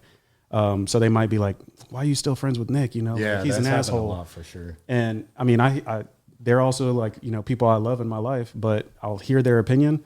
But that's all it is an opinion. Like, yeah, he can be an asshole, and sometimes, it does get to me. And, like I am sometimes like, sensitive. But like, no matter their opinion, like I just gotta ride or die. Like, I love you, loyalty. Like, no, for sure. No, yeah, and I try to paint it for Trey. Like it's usually always out of love, but like I said, like that's why that light bulb went off of like that antagonistic shit is like on times 100 when he's like, this is different. Like this ain't Trey. Like to me. Like when we get out of this podcast, like he about to do some goofy shit to piss me off, and it's like he did to get you here. Yeah, like running late, and then made a fucking joke when he got in the truck, but he already knew I was pissed off. That joke was like, hilarious, bro. Like that's our relationship. Like he knows we're running late. He knows I like to be on time. Trey likes to be on time as well, but like. To him, it wasn't a big deal. But like to me, he fucking knows. Like he could see it on my face. I'm pissed off, and then immediately makes a fucking joke that's gonna piss me off. But like he thinks that shit's funny, and I'm not in the mood. Like, but like, talking about, do you secretly love it on the inside? You just can't show it because I think no. I just think it's part of our relationship. Like that's what it goes to. Like it's not like I'm like, oh, I really love it. Like it's like, nah, he's really pissing me the fuck off. But like at the same time, that's what I get. Like I understand. And now, if I could characterize myself, it's not like I can be like. Antagonistic and stuff like that, but it's a switch, it's a time and place, and as I've gotten older, I know ain't got no switch with me, bro. I promise you. I know how to flip that switch. No, there's times, but like for the most part, he leaves it off or leaves it on, like to where he's gonna antagonize. But I don't think it reaches like the level of like being just straight up obnoxious, like fucking like I can be annoying, but like I personally don't think it's like straight up like. No, it is out of love 95% of the time. Yeah. It's never been a time where he's just like doing it to purposely like fucking crazy, fucking walling out. Yeah. What else you got? Devin, you got anything? Yes, I do have a question. Now I know we done talked about how Nick's an asshole. We done clear that out the way. But Nick is also a very nice person. Like there's a lot of great in Nick. So tell me the greatest thing about Nick for you. I mean, since I've known him, like he's just been kind of like a role model to me. I get that. And, like I was in our like friend group in Retama, I was the youngest. And I don't know if you were the second youngest or what. Just about. Yeah. So like, and he had the fortune, but also the misfortune of growing up with his cousins who like, I really like, I like them. I would consider them my cousins. No, definitely. Like 100%. There's some cool ass people. And they I are. really They're love dope, them. yeah. But yeah, there's just a lot of things. Like he's a sports player. He's a hobbyist. Like he's played soccer, which, at that point, in time, like that started getting me interested in soccer. Now I couldn't keep up and I don't have the coordination, but it was like, he's kind of leading me into a different like sport. football, you know, like I think this was, did you play football in 6th grade? I don't know. 7, 8, like all the way up to like high school. I stopped in high school. Yeah. Like running, you know, like, what's that road? Lookout. Yeah. Running up Lookout Road a couple times. I Like used to live on Lookout. We lived on Lookout. Yeah. I remember running up to some apartments up there, but like we've ran a couple times together and that boy is like blazing my ass. Like, bro, Yeah, I wouldn't do it. He's athletic, you know, and that's something that I'm not. You know, he has a lot of characteristics that I don't, that I wish I did have, but I'm just me. I can't be him. Bro, I ain't trying to hear none of this. But No, like I think he's a great role model. Even during like my best man speech, I mentioned like he's best man speech of all time. This motherfucker battle rapped me in a best man speech. I did it in Tre fashion. I didn't know how to express myself. Like he literally did a battle rap, like, but I couldn't talk. So he was just like literally wrote down lyrics and battled me about our whole upbringing in life. And then stopped doing that, and then had a real speech. It was the dope. Like what a real. It was the dopest speech of all time. It was like based off of like because we went to Walt Disney one time, and Walt Disney. I said Walt diss Nick because it was a diss track to Nick. So yeah, but yeah, I was making a whole bunch of Disney references and stuff like that. I fucked up on one part, and I'll never forget about it. But. Bro, he was so nervous that he was holding his paper, and literally he was. Oh man, the paper was shaking so rowdy during the speech. It was crazy. I don't like public speaking. You did good though. But you killed did it. it though. He killed that shit, bro. Yeah. But to answer your question now, I think Nick's a great role model. Yeah. I think he's a great father, a great parent, a great partner, a great boss. I mean, I don't know. I ain't work for him. But Paul raised his head so fast. What did he say? He said what? I ain't no great boss. Yeah. But like I said, that's my perspective. Other people might see him a different way, but I love you. Yeah, I love you too, bro. For real. So I mean, I ain't trying to hear none of that. Like as far as like, I'm just. As you know, like a lot, I've said it thousands of times. Like a lot of my motivation in life has been because people have painted me a certain way. So I used to buy into it. Like, yeah, I'm an asshole. Fuck it. Like, fuck everybody out there. I'm gonna just do me, and I'm gonna try to shine and show these motherfuckers like you can still be an asshole and be on top. And you know, it's helped me a lot of the way. But like as I started to get on top, like I realized like, fuck that shit really like. Fucks you up and hurts everybody around you. So I've tried my best to turn it around. Like, but I think in like a perspective for Paul nowadays, like because he's the young gun around me. It's just like I try to explain the why now. Like I feel like this new generation needs the why, and I try to explain to him like, bro, I'm like this for you because of these reasons. Like, so. Yeah, but yeah, well, that helps. What else you got? Favorite memory of Nick? You and Nick. Oh, we both got to answer? And both of y'all answer, and it can't be the sleepwalking, because I have questions about that, too. Bet. Favorite? Go ahead. Me? Damn. There's been, like, a lot, man. I mean, an easy one, we were just talking about it on the way here. Like, there was one time where, well, I'll tell you for sure. So we have like, a older cousin friend, not going to say his name, but, like, maybe bad influence back in the day.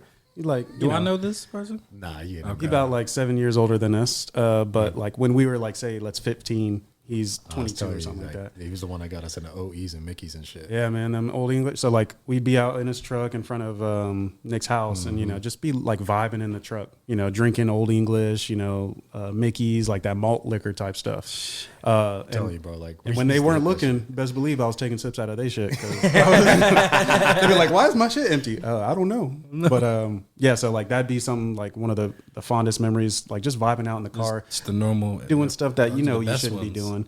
And then one time, I guess this was after we got off the bus, we went to Nick's backyard and he had some cigars.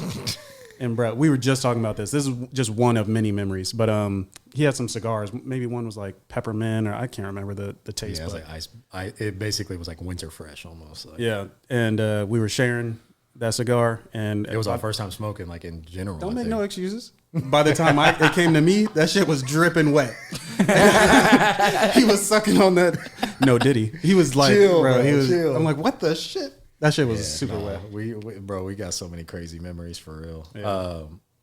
I would say like the most memorable that comes up literally every year because I listen to the song because I fuck with the song a lot is out of my anytime Bow Wow song Out of My System comes. Oh my god! First of all, banger of a track. I heard that song in forever. But I listen to that song all the time, bro. But every time it comes on, I got a memory of Tre because Tre was a sheltered kid growing up. He ain't never really had a relationship or anything. And I think this was like 9th grade, and got his first girlfriend. And you know, your first girlfriend is everything, especially at that age. Like you really falling. And so Tre fell pretty hard. And like I'm also trying to like tell him, bro, like relax. Like it's like you're not gonna be with this girl much longer. Sure enough, like a weekend, homegirl breaks up with him. Like, bro, so the next day we're on the way to school. And this is back in like the iPod days where you had to split earbuds. Oh, that was the best day. You know what I'm saying? So like I think Tre had the iPod, and we would sit on the bus together and split the earbuds. So we're both listening, and then Out of My System comes on. And you know it's a banger, so you're rocking to it, bro. I'm just vibing, and I look over. I look over, and Tre had sunglasses on, and it's you know what you do to me, and Tre is rivers full. You don't even understand. You don't even understand. Damn, you know it, and Tre. I had to get her out. Bro, it was to the point where I dropped the earbud, bro. I didn't want to hear the song no more. I was like, hey fam, you got it, dog. You'll be all right, bro. You'll be all right. Like, but I'll talk. Yeah, bro. So anytime that song comes on, it always brings it back where Tre was heartbroken on Out of My System, dog. That heartbreak be real. It'd be real. It feels real. So that one, and then man, we got so many stupid ass. Don't make me relive that one now. The wildest one, or I don't want to say the wildest one because we've done some stupid ass shit, but like I'll take it like a step further on the situation with with our cousin / friend. Bro, we're so like it was almost, bro, first of all, for a 14, 15, 16-year-old to be drinking like this was crazy. But we'd be like we'd be drinking 40s and Mickeys and shit out in the front, and usually it'd be just like vibing, listening to music with the doors open of the truck, and we'd be sitting on the tailgate and just sipping beer out in the fucking middle of the street. And we're basically a 40 in each, so we're feeling ourselves. Oh yeah, you talking about never mind. Yeah, and so like, first of all, this night this motherfucker's getting wicked, like just turned. And so a song comes on, and like this individual like is always playing like poppy music, and he's also introducing us to like all kinds of shit, and like I forgot where I was going. My bad. But Tre starts getting turned and like acting stupid, and so like we're just like, bro, like we're gonna dip, whatever. And Tre's like, y'all ain't going nowhere. And he starts acting up so much that like he's trying to chase us through the neighborhood, and I'm fucking the whole story up. I forgot. No, I'm sorry. Let me restart. I'm fucking the whole story up. What happened was in my yard in the pitch black, there's fucking a rat. I thought it was a frog or something. No, this happened twice. It was a rat. And so Tre, drunk, jumps out the truck and stomps the life out of the rat. Certified stepper. Certified. Stomps the life out of the rat, like kills it. What you got against Ratatouille? I don't fuck with rats. Kills it, right? And so he's so drunk that he picks it up by the tail, and he's like, he's dangling it over his mouth and like playing with it, and like starts like going like that. So that's why we hop in the truck. And so we hop in the truck and start taking off on him, and we're driving off in Tre's behind the truck, bro. Behind the truck, full sprint, just bro, with a fucking rat in his hand, dog. No, bro. And you might have dropped it at that point, but like, bro, we think we dipped out and left him, bro. We're down the block, turn the corner, and our homie's like, I don't know, have you seen him? Like, I'm like, nah, bro, I don't know where the fuck he is. On the back of the truck, he's in the back, bro. He's wigging out. So that night is just fucking hilarious because of like the scariness and you're drunk and doing stupid shit. I'm a runner. But like he's stomping out rats, and then I think that same night is why you think the frog situation is like. I think we were gonna go stay at your crib, and obviously we needed to walk to your house. That same night, walk into his house. I've never seen this in my life, but it was a family of frogs, like a legitimate family of frogs is in the middle of the street. I'm talking like you can clearly see a mama, a daddy frog, a dad frog. This that mic. A daddy frog and everything, and a couple kids. Yeah.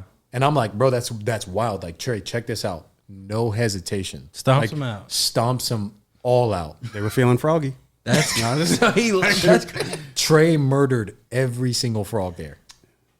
I mean, I probably let So I one think live. that's why you got that memory stuck in your head. That's But that crazy. night, it was like it's just the goofiness, him being Those dumb. are always the best nights, man. When you just vibing out. I don't know about killing animals, but vibing out. And for the record, I'm pretty sure I had a newspaper bag and picked it up. I think you did. I ain't In that fairness to him, I think I don't know if he raw handed it, but Yeah. no. That's So some good memories, man. No. And there was one time we were staying at your house. It was like your cousins was over there. Yeah. I forgot who else, but basically it was late at night. I think you had a female cousin that was staying there. Balls, bro. Whoa. Don't be releasing no info. But basically, I forgot what we were doing.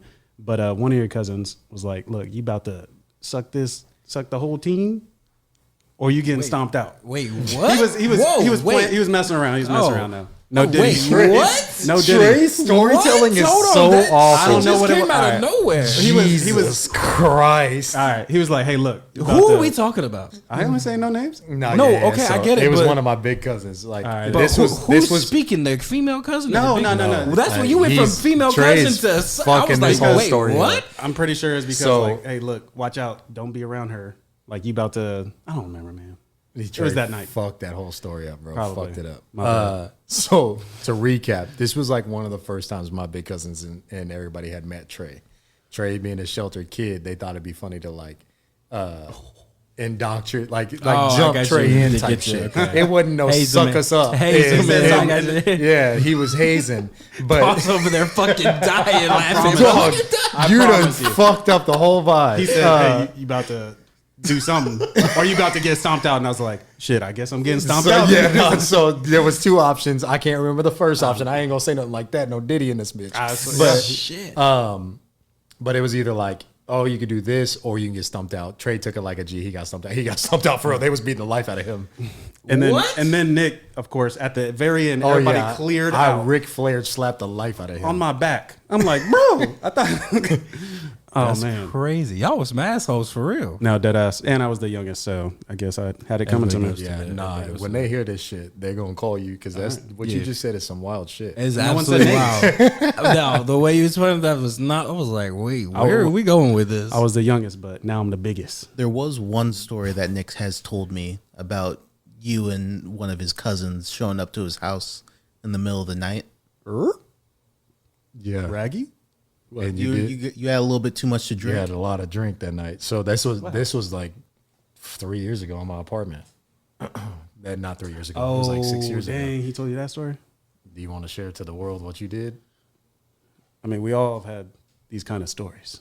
No, the fuck we haven't. Dog. No, we haven't. I mean, I'm okay with it. All right, so I'll fucking explain it because you are terrible. Yeah, you know. So everybody knows I don't like when I said I want to do something, I'm not going to do something. Tre comes back from leave at one point. And like he said, he basically is a cousin to my older cousins at this point. Like they fuck with him. And he goes out with Q for a night. And like this is when Tre starts taking drinking to like a certain extreme because he's in college. So like he's like getting after it. And like apparently he got twisted bad. Like he was drinking like crazy, wobbling in the club. Like Q has a whole video of him going crazy. I'm not there. At my house, what's happening is Taylor's sister's staying the night and they're staying in the room, sleeping in the bed. I'm sleeping in my living room on the couch. I go to sleep. And at the time, Q's staying with us too. He's roommates. And so he goes out with Tre. They come back. I'm dead asleep in the living room, bro. I wake up in the middle of the night to a pouring rain sound. Yeah, like water pouring out. I wake up in the middle. I wake up on my couch and I see my best friend. Hey, we've all had those kind of He's nights. facing away from me, pissing on my living room floor. What? Excuse me? It's crazy. You pissed on the living room floor? Bro, he's not just like, it's not like I need to piss real quick. I'm talking like he's been holding it. Yeah. And he's letting it flow. Bro, I'm dead asleep. Man. I'm like, what the fuck is going on? I didn't even expect to see him this night. Like, I didn't know he was coming over to stay the night. Yeah. And so I wake up. He got his thing in his hand, just letting it go. Bro, I sit up on my couch. I hit him. Trey, what the fuck are you doing? Yeah, I was like, Trey, he's not listening. Like, Trey, bro, I'm talking the loudest fucking slap I've ever let off on somebody's head. Hit him in the back of the head. I still feel it. I got a bump right here. And he's talking about, what you hitting me for? I said, you over here pissing on my floor, dog. And he's peed all over my floor. He got so drunk one night, Trey pissed all over my wife in my apartment. That's crazy. Yeah. And I'm not talking about, that wasn't the only spot. Bro, like, so. It was up on a lamp, on a. So we wake up the next day. He's so like, he's crazy gone that he needs to go home and recover. Right. And I felt bad too. Like, he takes off and like, obviously I'm having to clean up my floor. And so as I'm cleaning this up, like I need to go buy like or rent a shampooer and shit. Cause A real rug doctor. yeah. So, and then like, I'm on the way to go get that. My wife calls me, is like, that wasn't the only spot he peed. I'm like, bro, what are you talking about? He peed all over, like, you know, in apartments, they have like cutouts for like office areas type thing. Yeah. He walked into that office area and pissed all over my desk, all over my laptop. I had like an AR-15 at the time that I was building, pissed all over my gun. Like, that's what you get for being an asshole. so Trey and dog, from that night forward, I remember I walked up to Q that day.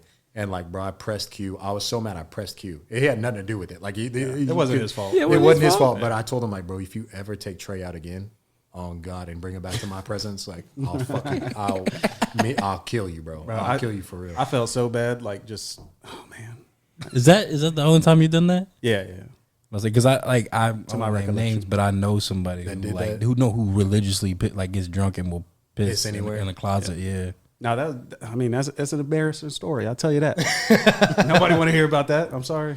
Did you just have do you remember this night? No, I remember whenever waking up and be like, Trey, what the fuck are you doing? You don't remember doing the actions? No. I mean, I sobered him up with that slap, bro. That's one of them slaps that hurt my fucking hand. I hit him so damn hard. I was sleeping. Maybe I just ain't been drunk enough because I've never gotten to that level. Like I've been drunk where like he said one time, but like I ain't been drunk to where I don't remember the night.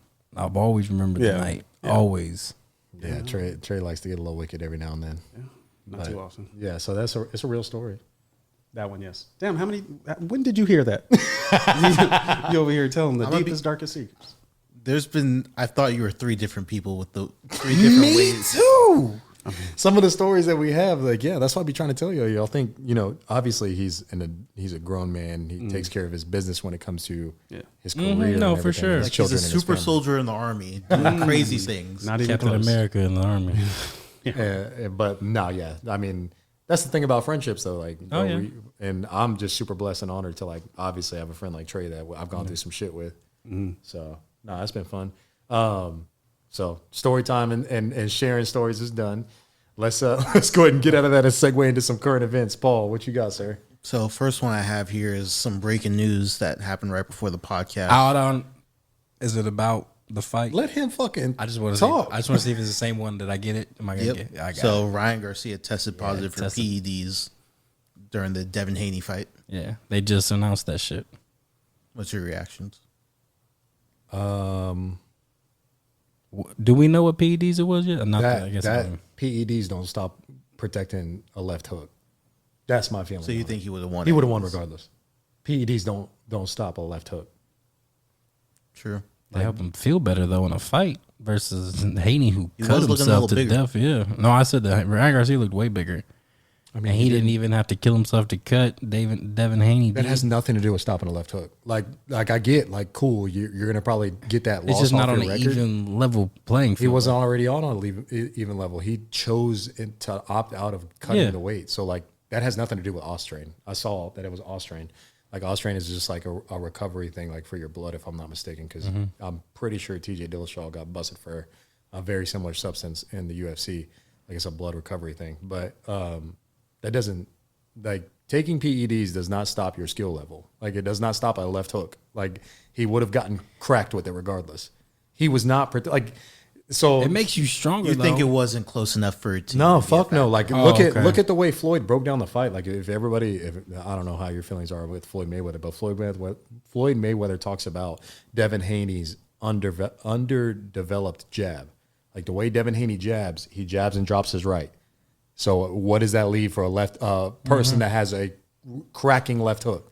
Like every time he kept throwing that jab, he just cracked him. So I think it was just stylistically like it was just a bad matchup. Like it's not. Maybe Devin Haney beats him every now and then, like they've done in their whole career. But like I think Ryan Garcia beats him again easily. With or without PEDs? Don't matter. Really? Bro, like that's not. It's weird that I feel like you're low key giving him like a just pass on literally cheating. Like he already chose not to hit weight. He already chose not to. Now he hit PEDs. That's not a pass. That's like when you're in fighting. Like it's not like football where you're getting that much of an advantage. Like fighting takes like skill. Like as far as like timing and shit. Like PEDs aren't going to help you with that. What are PEDs? Performance enhancing drugs. But no, he's able to feel stronger. He doesn't have to kill himself and recover in cutting as much as Devin Haney. Like Nick, if I went out here and was like, me and you were gonna fight, but you gotta fucking have all this extra strenuous stuff that I ain't gotta do, I'm gonna feel better in a fight than you when you come to it. If you gotta lose 30 pounds for this fight and I gotta lose 20, you're gonna feel like shit fighting me. No, I get that, but that doesn't stop the fact that like no matter what, PEDs or not, he would have not cut the weight. He said that was a strategic thing. No, so was. like he was already gonna feel better than him no matter what. Like then just added PED. Well, what I'm saying is like what I guess what my point is, we're out here putting like Ryan Garcia. I seen him on Instagram and all these other places. He's on a fucking tour right now. Like I don't feel like you deserve. I genuinely believe he would have won that fight. Like after what I saw, I truly believe there was nothing that Devin Haney could have done to win that fight. Like Devin Haney looked terrible. No, I'm not arguing. I'm just saying like what like it feels like we're just giving this dude a pass and I'm like he cheated in 2 different ways. Didn't make weight and he's using performance enhancing drugs. Bro, that's first of all, that's boxing, dog. No, it is. Devin Haney got a sloppy PEDs. decision win against Triple G. So it's just like or not Triple G, sorry. Way off in division. Vasily Lomachenko. Yeah, I was about to say Lomachenko. So like he lost that fight against Loma. I Like believe it. easily. Well, I guess not easily, but like in my eyes, I had Loma winning too. And so like I don't know, boxing is boxing. I'm not saying you should ever like use PEDs, but at the same time, like apparently is it like for sure? Yeah, ESPN reported it. Yeah, it was Because like from what I saw like right before, like it's allegedly around the timeline of Devin Haney. No, they're saying that he tested the day before. Boxer Ryan Garcia denies using PED. He says he denies it, but yeah, Ryan Garcia fails his doping test the day before and the day of his upset win over Devin Haney. And it was. Well, I mean, of The course, tests he's were taken deny it. prior to the fight. So it is what it is. But I mean, you got to stop a left hook regardless. Like, bro, you didn't hold up your block. I just feel like he don't need to be on no tour like he king of the world. Like, bro, you have to cheat your way for it. I don't know. I get it. Like but it's we like just letting it slide. I'm like, all right. I mean, I guess. I don't think anybody knew until now. So like, No, you're letting it slide. You don't even care. You're like, I do not care. Like as far as like because I don't think it changes the outcome of the fight. That's Then why do it? Out of curiosity, why use PEDs? Like, if I know I'm gonna whoop your ass, why I need to go? Don't get me down this road, bro. We're gonna. Audience, let us know your thoughts on this. Yeah, and I say don't let me get into this Because you'll go down the rabbit hole. I got you. I'll get down the rabbit hole that you'll get very upset about. Moving on to our next one. Thank you. With the Lakers being eliminated from the playoffs, what do you guys think LeBron's next move is? That's who I was going to talk about for the record, Devin. Like, don't get me started on PEDs because Braun was definitely on PEDs, but we're going to end it there. Who is it? In the NBA. In the NBA, who is it? So, Devin, I'll let you go first on your boy about like LeBron's next move. That's what. If I like what I think he's gonna do or what I want him to do. Yeah, as he's done with the Lakers. Nah, he ain't done with the Lakers. All his businesses out there, man. Like he ain't gonna leave that. If I had my hopes and dreams, I'd want him to be traded to Golden State. I would. It wouldn't be bad to trade him Golden State. Would that be seen as bad of a move as KD's move there? Why? You didn't? Why? I don't see no why. I don't see why. Ring chasing at that point if you're going to Golden State. He's not really ring chasing because Warriors didn't really make the playoffs this year. I mean, yeah, because LeBron's on the team, they all think championship. Though, I mean, if you're ring chasing because you're gonna be the best player on the team, or not the best player on the team, whatever it is, you're gonna be the impact that makes you a championship team from not playoffs to there. I think it's there. I just want to see him and Steph play. I think it'd be cool. LA, I need the LA thing to end. The whole LeBron on the Lakers, AD. I need this. It's the same thing every year. We get the hopes, we get the dreams. It's not gonna happen. And I don't like. At this point in my time, like LeBron's 39, gonna be 40 in December. I do not care where he goes and plays basketball anymore. I do not like. I think I'm like the same way, like for it's ridiculous that at 40 years old we're gonna pinpoint that this man is gonna go play somewhere else. I don't think he will. I just said in my hopes and dreams I'd want him to go play with Steph, just for like 1 or 2 years. They'll get Bronny. They'll like pick him up out of the undrafted league. Like it'll just be something I'd like to see. You could trade some pieces, Wiggins and some picks, and throw in some young players. Kuminga's not bad. Just make it happen, and the Lakers will automatically always get somebody. Like they're the Lakers. Somebody's gonna come play for the Lakers with AD. Like I feel like it's just a win-win to just move on, but they won't. I could care less about LeBron James. He's broke my heart in LA as far as like the Lakers aren't what they were at one point. LeBron's had a hell of a career, and I think he should hang it up. Like it's cool that the Lakers will probably try to honor him and get Bronny, but at this point, it's like to me his career is a joke. Like as far as just like. Do you think his You're time basically- in LA was a success? He won a ring. Like By anybody but Yeah. LA standards, it's success. Yeah, like I think he won a LA ring, people would like, I probably mean- say it wouldn't, but he did win a ring. but I would just say like at this point to me, like you're just holding on to like, and I'm not even. This is not a debate of like goat, like because he is one of my goats, but. Like at this point, you're pulling straws at trying to brag about the things that you've done in your career. Like you're just, I can go after the rebounding title. Like it's like, dog, like, yeah, of course, you've been in the league 20 plus years. Like, cool. So you're just kind of, he's waiting for one more achievement and then bow out. Like from what I saw in the press conference, like I truly thought he was about to say it was over. Like I would say LeBron is going to do a send off year like Kobe had in his Like final sign a year. 1 year Like, contract and then I think he should. Like it's just a joke. His career is starting to be laughable to me at this point because it's like, oh, it's so impressive that he can do 25-7-7, 28-7-7, whatever it is. Like it's like, bro, like That is impressive at 39 years old. no, it's not. Not It with that is. body. It's not. What do you mean that body? He that body don't wake up out of bed and go like that. That man puts in hours and dedications, millions of dollars in his body. Like we can't just out there and be like, oh well, I'm tired of it. He just does it. I don't know. I'm not. It is what it is with LeBron. I do think he only has one more milestone that he wants, and that's just to play with Bronny. I think once he plays a full season with Bronny, we'll definitely see that it's over after that. LeBron. I could care less. Go to about Golden LeBron. State, Bron. All right, moving on to our next one. We have the rumored Spurs new stadium downtown. Would you guys go to more games if the stadium was new in downtown? I've seen the The mock-up looks. dope. mock-up looks dope of it. But it's gonna be weird. They're gonna have that, and they're not gonna tear the Alamo down. They're gonna have that down there too. Still, like it's just two Gonna be big ass buildings. down the street from the Alamo. Yeah, it's gonna be two big ass buildings. Like how many games do you go on? I've been to a Spurs game in Go like to 3 now. seasons. The last game I went to Really? was Dirk Nowitzki's final NBA game. I would probably say I want to go see more now. Just because of Wemby, or because of the stadium? No, I don't ever go for the team. Honestly, I go just because, like, I go to see other players. No, the other team. Yeah, like it'd be cool to see Wemby. I mean, he's obviously had a great rookie season. He's about to be rookie of the year. He should be defensive player of the year. But like, I think for me, I can't wrap my head around it because I have kids like that. I'm still trying to like. I can't even think about that. But I wouldn't say bringing it downtown would make me go more. I would say a better team would make me go more. Yeah. So a consistent playoff contender. Yeah, and just like maybe one more star. Like if you get like, let's say Trae Young comes, like Trae Young and Wemby would probably make me go. Yeah, no, I get it. Like, I do that. I get free tickets to the Spurs game, so I just go when I get free tickets, honestly. Like, Yeah. vendors just call me up, hey, you want a ticket? Yes. So I just go. They haven't got like that. I mean, I buy so much shit from people. They give me little ass tickets, you know. Like, it's cool, though. Like, I do get tickets. Not for sure. But like for the city, I think that would be dope. I saw that they had a baseball stadium mocked in there as well, so that would be pretty cool too. I don't know, like downtown San Antonio is hard to kind of get to. But they're trying to, like, Yeah, they've already vitalize, worked on the Alamo. like, a lot bit. of downtown. I've been seeing a lot of. I read the San Antonio Express newspaper in the morning. That's crazy. I do, so I'd be reading all this stuff they be trying to do. They be trying Like to the really, physical copy. absolutely not. No, what do you think? That's just I go outside and That'd be pick dope. it up. That would be dope. I thought you just open it up like old school while having breakfast.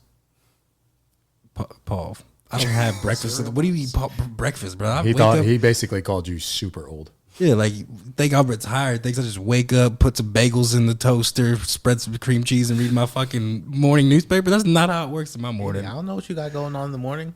Except for your Friday mornings where you're yelling at people on the highway. Exactly. No, I'm at work by 6 a.m. sharp, so I don't have time. Is that every day? Because you be texting at middle of the night sometimes. Yeah, 100%. I told you, yeah. Like I don't go to sleep till that's wild. At least almost midnight sometimes, and then I'll get a He's couple got bad hours. sleep, and I'll wake conditions. up, text y'all, no response as usual, and then by 4:45 I'm up. I'm sorry, Devin. I'm going in there and I'm texting y'all in the morning. You know, make sure I tell y'all good morning. No good morning back, no nothing. It's all good. Just always know that. I mean to say good morning, but it just never makes it. I'm just fucking with you, but I don't care. No, but yeah, He says it in his mind.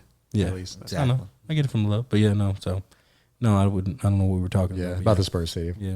What else you got? So the last one I got is they're gonna release a new Mufasa Lion King live action movie. Are you guys tired of these live action remakes of classic movies? Are you? What do you mean? I didn't. What That's is a live action? new. So that's not even a remake. That's a new one. I mean, it like about- is it about, remaking new Simba? things out of old titles. No, Mufasa's never been done. No, but Lion King has. Yes, but Mufasa has never been done. So this could be super lit. Like a backstory of What is who's It's- Mufasa? That's the father. Did you just say whom is Mufasa? Yeah, who's dude? I watched Lion King like once or twice in my life. I don't remember who. Devin, you. Was he the bad lion? The one that threw him off the ledge? The one that had the scar? Oh, that's right. His name's Scar. I'm tripping. Yeah, I'm tripping. So Mufasa is the father. I was right. Sounds right the first You got time. it right. You got it right. I didn't know. So they're making a movie about him? Yes, yes. I didn't know that. And what do you mean by live action? They're all making these him look live-action remakes of realistic. movies. Like instead of animation, they're going to make him look realistic because he's referencing the fact that Lion King had the animation when we were growing up. They made a realistic one. I think Beyonce plays the mother in there or something like that. Like there's a Did bunch they of really? yes. It wasn't bad. It was, didn't know that. It was. When you say live action, like a They look real. Like it looks like a National Geographic thing. Yeah, but when's the last time you went to the movie theaters? When's the last time you've touched grass? Like movie theater? Because this has been like a thing since COVID, like these remakes. I had no idea. he's not wrong, but you don't. Honestly, I thought movies ended during COVID. Like I didn't, you know what I'm saying? Like nobody. we know. I didn't. Like I'm still getting back to the fact that there's commercials, bro. Because I'm starting to watch TV again. I'm like, fuck, there's commercials. I forgot all about that shit. Devin has a very great life when it comes to being detached. Like you don't. I don't, bro. I have don't. no relativeness to like anything going on in the world. It's a good thing. It's a great thing. Don't stress me. I'll answer the question. That I think it could be dope. The last one, the live action for Lion King, Paul, it wasn't that bad to me. I don't know how I feel about that versus an animation. Like, I grew up on obviously Lion King, Hercules, Emperor's New Groove, like all these animation ones. So like, live action is kind of like why are you redoing this? But I get we live in a new world, so. You got to keep it going. I think it'd be interesting. You said it's a Mufasa movie? Yeah. Yeah, so like telling a backstory like a prequel pre-Lion King. to Lion King. So Yeah, seeing how pre-Simba. seeing how Mufasa came to be as a daddy. So does anybody know what this backstory is in Mufasa, or this is about to be the? No, it's very- about to be it'll be of original. him and Scar growing up. No, I get that, but like, does anybody know? Like, is there there's not a like previous movie, a comic book, something about it that explains what this all is? You know what I'm saying? No, I don't think. So there this is all gonna be brand new. We ain't never seen this footage about Mufasa's life before. Yeah, I think honestly, if I'm not, there's been like some speculation that I read a long time ago about like how Scar got his scar and how that had to deal with Mufasa, and that's why Scar hated him. Like all this, and like in Swahili, if I'm not mistaken, like Mufasa actually means certain things. Like so, there's like a lot of like telltale signs that you can go research, but I don't know. Scar black. Is Scar black? They're all black. Oh, you're right, Africa. Well, But no, I'm fucking with you. What was I going to say? Oh, fun fact: Scar. It is speculated that Scar ate his brother in that movie, in the animated Lion King we grew up with. which one?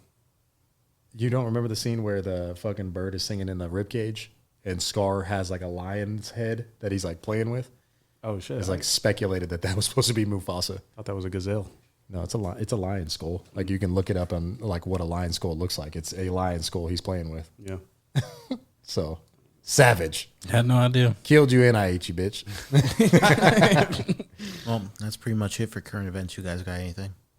No, thank you for coming on. Obviously, I love you, brother. It was fun, Devin. Appreciate you always being you. We're up to 1,400 subscribers on YouTube. It's a very humbling and weird feeling from my stance. I don't know how you feel about it, but it's a weird feeling. It's a very humbling feeling that people are rocking with us too, dum-dums.